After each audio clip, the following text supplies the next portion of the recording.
जय माता दी, जय मां ललितांबिका। कैसे हैं आप सभी? मैं उम्मीद करता हूं आप सभी स्वस्थ होंगे और आनंदित होंगे। भगवती जगदम्बा की कृपा आप और आपके संपूर्ण परिवार पर निरंतर बरस रही होगी।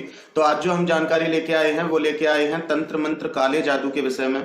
कि बहुत से लोगों के मेरे पास प्रश्न आते हैं कि भैया हम तंत्र से परेशान हैं, हम काले जादू से परेशान हैं, हम टोनों से परेशान हैं। तो मैंने सोचा कि इस विषय में एक वीडियो और बनानी चाहिए, जिससे कि आप लोगों की समझ में आए कि कितना क्या सही है और क्या सही नहीं है।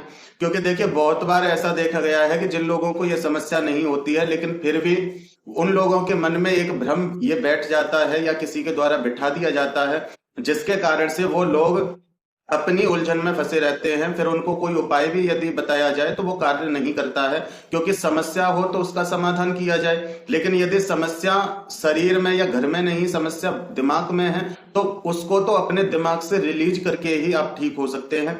तो आज मैं आपको दोनों प्रकार से बताऊंगा कि जिन लोगों पे काले जादू तंत्र मंत्र हुए हैं उनको क्या लक्षण दिखाई देते हैं, जिन लोगों के साथ ऐसी समस्याएं हैं तो वो लोग कैसे इन चीजों से बचेंगे। तो आज की वीडियो बहुत खास होने वाली है। एक एक बात को आप ध्यान से समझना, क्योंकि जब तक आप इन चीजों को नहीं समझोगे तो अपनी परेशानियों में फंसे रहोगे।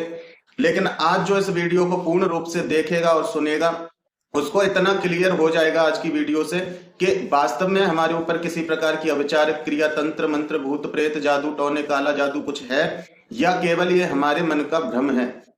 तो वो लोग अपने उस भ्रम को छोड़कर आगे बढ़ेंगे, भक्ति में आगे बढ़ेंगे, भगवान की तरफ आगे बढ़ेंगे।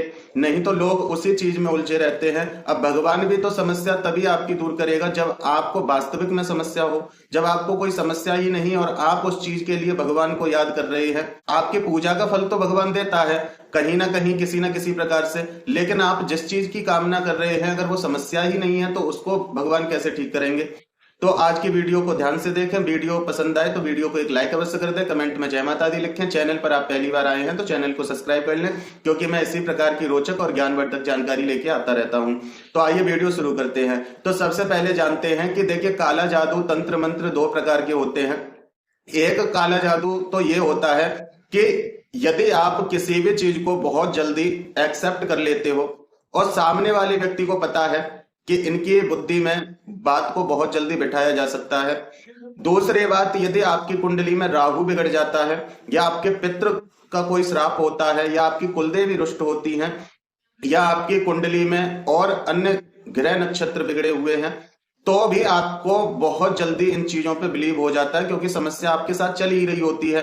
साथ में बस किसी को ये कहने की देर होती है कि तुम किसी को दिखा लो, कहीं ऐसा तो नहीं कि कोई ऊपरी समस्या हो, कहीं ऐसा तो नहीं किसी ने कुछ कर दिया हो। तो वहां ये चीज लोगों के दिमाग में बैठ जाती है। अब बहुत से लोग कमेंट में कहते हैं भैया किसी ने हमसे 2 लाख ले लिए इस चीज के, कोई कहता है भैया हमसे 20,000 ले लिए, कोई कहता है हमसे 10,000 ले लिए, लेकिन हमें कोई फायदा नहीं हुआ। तो देखिए, एक तरफ तो वो बात है कि लोग आपको ठग रहे हैं, दूसरी तरफ ये है कि कुछ समस्या ऐसी होती है कि उन लोगों के हाथ नहीं आई होगी, इसलिए भी आपके पैसे तो डूब गए लेकिन आपको वो ठीक नहीं कर पाए। तो दोनों ही कारण होते हैं। अब बात करते हैं यहाँ कि देखिए, मान लो मैं आज किसी के घर में एक नींबू रखा हूं और किसी को पता हो कि ये साधनाएं करते हैं, ये पूजा पाठ करते हैं, तो उस व्यक्ति के अगर दिमाग में, अगर वो दिमाग से थोड़ा कमजोर है व्यक्ति, वो सोच, उसकी सोच पर उसका नियंत्रण नहीं है, तो वो व्यक्ति उसी समय से, वो नींबू में कुछ नहीं है, नींबू फ्रेश है, दुकान से लाके मान लो रख दिया, लेकिन उस व्यक्ति के दिमाग में यही रील चलती रहेगी कि ये मेरे ऊपर तंत्र हो गया, ये मेरे घर में कुछ हो गया। अब जब उसके मन में ये चलेगा तो उसका शरीर उसी तरह से ऑटोमेटिक गतिविधि करेगा, उसका शरीर ही उसकी बात को सत्य करने में लग जाएगा, उसका दिमाग ही उसकी बातों को सत्य करने में लग जाता है। और आजकल 50% लोगों के कार्य यही है। 50% लोग जानते कुछ नहीं है, बस किसी को भी कुछ दे देते हैं, तो जो लेके जाता है उस चीज को, उसके दिमाग में ये होता है कि अब इससे तंत्र हो जाएगा, और जिसके घर में रख दिया उसके दिमाग में ये होता है कि मेरे ऊपर तंत्र हो गया।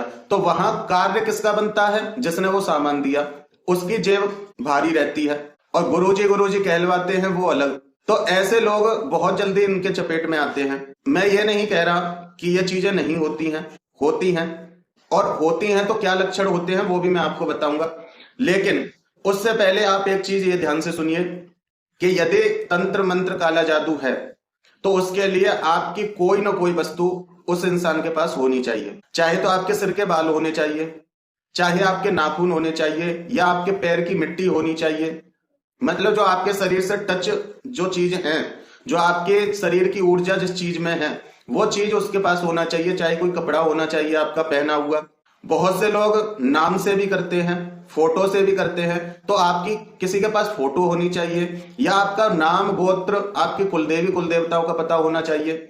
यदि ये सारी चीजें आपको लगता है कि गुप्त हैं, ना तो हमारा कोई कपड़ा चोरी हुआ है, ना हमने कहीं बाल ऐसे डाले थे, ना हमारे कहीं नाखून ऐसे गिरे थे कि कोई उठा सके, ना हमारे पैर की मिट्टी किसी ने ली है, ना हमारी किसी को कुलदेवी कुल देवता पितरों का, हमारे गोत्र का पता है, तो आप निश्चिंत हो जाइए, आपके ऊपर कोई तंत्र नहीं है और कोई तंत्र नहीं हो सकता है, क्योंकि आपसे जुड़ी हुई कोई ना कोई वस्तु उसके पास होनी चाहिए। आपने देखा होगा जैसे पुलिस फोर्स के पास डॉग होते हैं, तो उनको एक कपड़ा या कुछ भी ऐसा सुंघाया जाता है मुजरिम का, जिससे कि उसके सुगंध, उसकी गंध से वो डॉग उस मुजरिम तक पहुंच सके और उनके जरिए वो पुलिस पहुंच सके। लेकिन यदि कोई भी सुराग नहीं है तो पहुंच पाना बड़ा मुश्किल होता है। तो उसी प्रकार से जब आपकी कोई चीज उनके पास होती है तो उसके माध्यम से नकारात्मक शक्ति को आपके लिए भेजा जाता है। लेकिन उसमें 90% लोगों के साथ केवल दिमाग का खेल होता है, उनको कोई समस्या नहीं होती। और जिनको समस्या वास्तव में होती है वो लोग यदि किसी भी प्रकार का अध्यात्म कर्म करते हैं तो उनको लाभ होता है, चाहे वो किसी के बताए द्वारा करें या अपनी इच्छा से करें, उनको लाभ जरूर होता है। लेकिन कुछ लोगों को ऐसा है कि उनके मन में केवल भ्रांति है। देखिए, ज्यादातर जो भावुक व्यक्ति होते हैं, भावुक व्यक्ति बहुत जल्दी चीजों को एक्सेप्ट करते हैं। यदि उनसे किसी ने कह दिया कि भगवान तुम्हारी पूजा नहीं ले रहे, तो वो व्यक्ति का मन उसी दिन से खिन्न होने लग जाता है, उसका पूजा में मन नहीं लगता है, वो धीरे धीरे खुद भगवान से दूर होता जाता है। और नाम ये होता है कि भगवान हमारी भक्ति को स्वीकार नहीं कर रहे।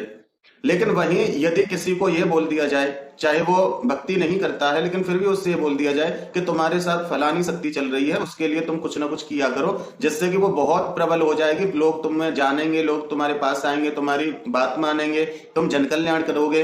अगर उनसे ये चीजें बोल दी जाएं तो वो व्यक्ति नास्तिक भी होगा, वो व्यक्ति पूजा भी नहीं करता होगा, तो वो पूजा शुरू कर देगा। तो हमारे हाथ में होता है कि हमें किस प्रकार से व्यक्ति का रुख मोड़ना है। जो व्यक्ति अपने दिमाग पे पूरा कंट्रोल रखते हैं तो आप उनसे अच्छी बात कहोगे उसको भी नहीं मानेंगे, बुरी कहोगे उसको भी नहीं मानेंगे, वो अपने दिमाग से चलते हैं। और जो अपने दिमाग से चलते हैं, आप खुद सोचिए, उनपे ना तो कोई तंत्र मंत्र असर करता है, ना उनपे कोई भगवान का कोप असर करता है। क्यों नहीं करता? क्योंकि पहली बात तो भगवान कभी किसी पर क्रोध नहीं करते। दूसरी बात, ये तंत्र मंत्र हर कोई नहीं जानता है और हर कोई नहीं करता है, क्योंकि इन्हें करने के लिए एक बहुत बड़ी प्रक्रिया होती है जिसमें आपके लाखों रुपए खर्च होते हैं। और व्यक्ति आज के समय में अपने पेट भरने में तो उसको परेशानी हो रही है, तो वो लाखों रुपए खर्च करके आपके ऊपर तंत्र कैसे कराएगा? और मान लो उसके पास लाखों रुपए हैं भी, तो वो लाखों रुपए किसको देगा? ऐसा व्यक्ति भी तो कोई उसे मिलना चाहिए, क्योंकि जो वास्तव में इस प्रकार की क्रियाओं में पारंगत होते हैं वो व्यक्ति हर किसी की दृष्टि में नहीं आते हैं। जो शक्तियों के कांटेक्ट में व्यक्ति आ जाता है वो अन्य मनुष्यों से थोड़ा ऊपर उठ जाता है, उसकी जो इच्छाएं हैं वो लोगों में नहीं रहती है। और जो वास्तव में इन चीजों को जानते हैं, समझते हैं, वो व्यक्ति, यदि आपके पास 1 रुपया भी नहीं होगा, अगर उन्होंने ठान लिया कि हमें इस व्यक्ति की मदद करनी है, वो आपकी मदद करेगा। और जो इस प्रकार का होता है, जो शक्तियों के साथ चलता है, वो व्यक्ति किसी से धन नहीं लेता। अगर लेता भी है तो केवल इतना कि वो अपने इष्ट की भक्ति कर सके और अपना जीवन यापन कर सके, बस। आपको लूटता नहीं है, क्योंकि यदि आपको लूटेगा तो जो शक्तियां उसने कमाई हैं वो उसका साथ छोड़ देंगी। तो इसलिए सही व्यक्ति आपके साथ ऐसा नहीं करता है। यदि आपकी वस्तु या आपका नाम, गोत्र, कुल देवी कुल देवताओं का किसी को नहीं पता है, आपकी कोई वस्तु किसी के पास नहीं है, तो आप निश्चिंत हो जाइए। यदि आपने किसी से कहा है कि आपके ऊपर तंत्र है या आपके ऊपर किसी प्रकार का काला जादू है, तो आप बिल्कुल निश्चिंत हो जाइए, आपके ऊपर कुछ भी नहीं है। और यदि थोड़े बहुत आपके साथ सिम्टम दिख रहे हैं तो आपके कुलदेवी और पितरों की वजह से वो हो सकते हैं, क्योंकि सबसे पहले रक्षक आपके वही हैं, और यदि रुष्ट होते हैं तो सबसे पहले कष्ट भी वही आपको देते हैं। तो आप इस चीज को ध्यान में रखिए।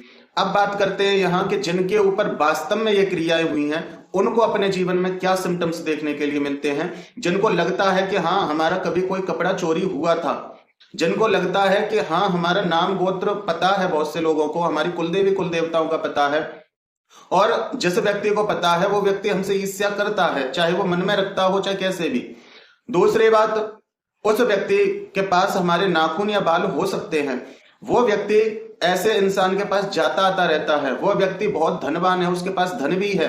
यदि आपको ऐसा लगता है और आपके साथ ये सिम्टम होते हैं तो इससे आप जान सकते हैं कि हमारे ऊपर वास्तव में किसी प्रकार की कोई क्रिया है। देखिए, सबसे पहले जिसके ऊपर इस प्रकार की क्रिया हुई होती है उसके घर में क्या सिम्टम देखने मिलते हैं कि पहले घर में बहुत शांति रहती थी, बहुत अच्छा माहौल रहता था, लेकिन आज छोटी छोटी बातों पे कलेश होने लग जाता है। उस बात का कोई वजूद नहीं होता, लेकिन फिर भी उस बात के पीछे लोगों के सिर तक फूट जाते हैं। इतना दिमाग खराब हो जाता है कि एक दूसरे की शक्ल देखना पसंद नहीं करते। एक तो यह लक्षण होता है, मैं मुख्य मुख्य लक्षण बताऊंगा, बहुत डिटेल में नहीं जाऊंगा। दूसरा लक्षण यह होता है कि यदि घर में किसी भी प्रकार का पौधा है वो सूखने लगता है, खास करके तुलसी वृक्ष, क्योंकि तुलसी वृक्ष हमें सकारात्मकता प्रदान करता है, और यदि किसी नकारात्मकता को आपके घर में प्रवेश करना है तो सबसे पहले आपके तुलसी का पौधा आपको संकेत देता है और वो सूखने लगता है। दूसरा लक्षण ये है काले जादू तंत्र का। तीसरा लक्षण क्या है कि जिस व्यक्ति के ऊपर ये क्रिया हुई है वो व्यक्ति हर पल अपनी मृत्यु की कामना करता है। वो व्यक्ति हर पल ये सोचता है कि मैं कैसे मरूं। वो हर पल व्यक्ति ये सोचता है कि मैं घर को छोड़ के भाग जाऊं, कहीं मैं ऐसी जगह चला जाऊं जहां कोई मुझसे ना मिले, ना मुझे दिखे, ना मैं किसी को देखूं।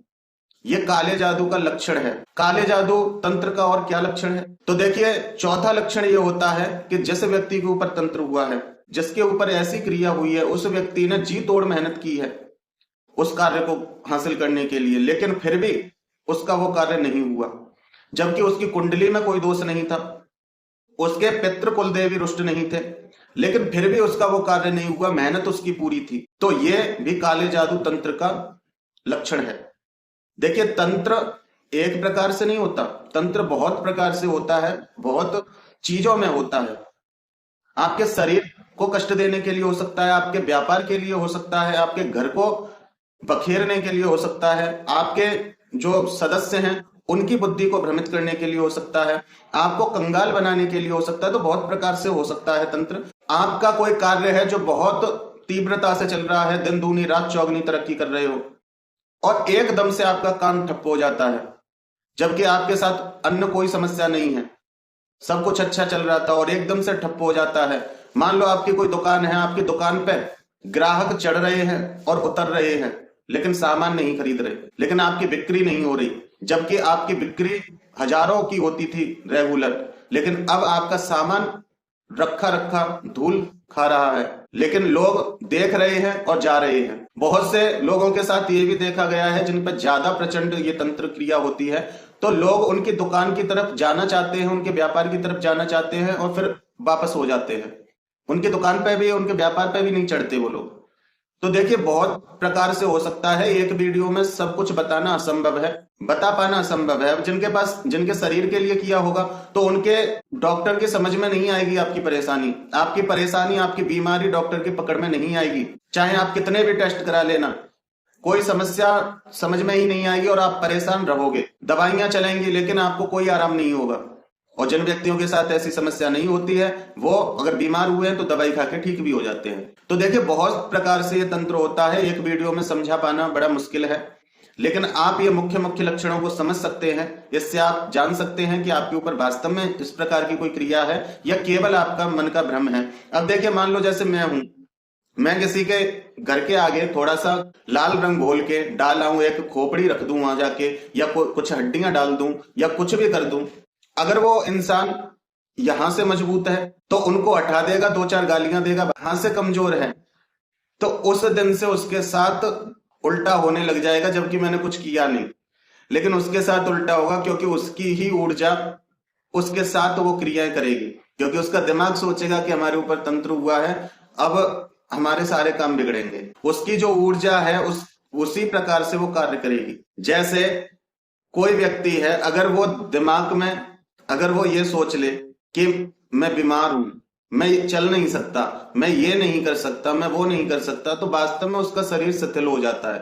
वास्तव में वो उसका हाथ पैर उसके कार्य नहीं करते हैं। लेकिन यदि व्यक्ति बीमार है, वास्तव में बीमार है, उसका अपने दिमाग पे कंट्रोल है और उसने ये ठान ली कि कोई बात नहीं, छोटी मोटी परेशानियां ये तो चलती रहती हैं जीवन में, तो वो व्यक्ति अपने कार्य भी करता रहेगा, दवाई लेगा फिर कार्य कर लेगा, दवाई लेगा फिर कार्य कर लेगा, तो वो बिस्तर नहीं पकड़ता है। कोई छोटा बच्चा है, वो गिर जाता है तो क्या कहता है, कोई बात नहीं, चींटी मर गई, खड़े हो जाओ, अरे तुम तो बड़े बलवान हो, तुमने तो चींटियां मार दी। तो वो बच्चा खड़ा हो जाता है और रोता भी नहीं है, आप ये समझना।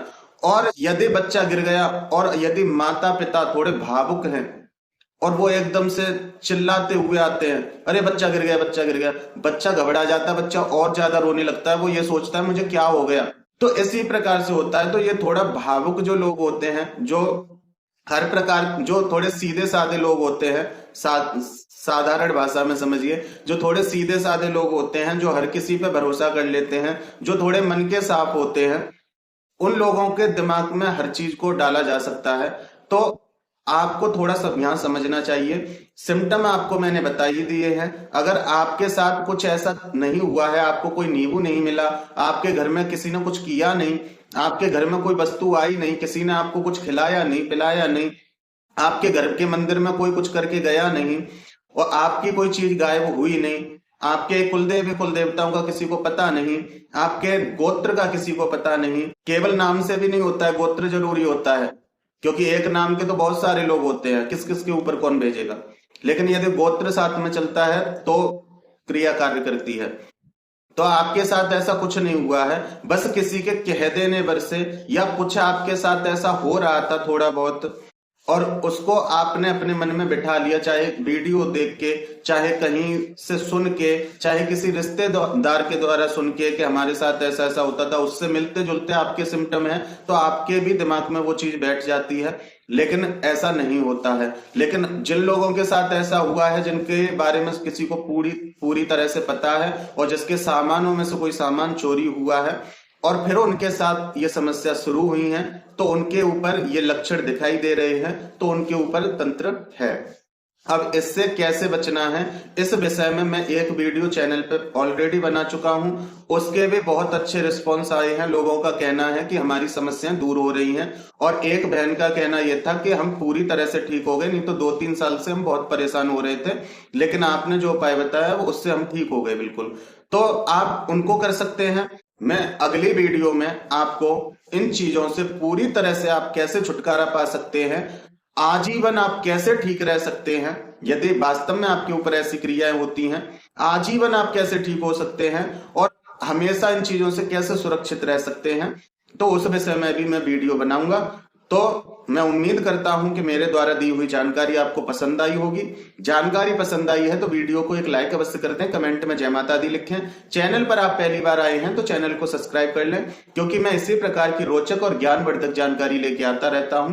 फिर मिलते हैं एक अगली वीडियो में एक नई जानकारी के साथ। तब तक अपना और अपने परिवार का ध्यान रखें, भगवान की भक्ति करें, निरंतर भक्ति करें और भक्ति पथ पर आगे बढ़ते रहें।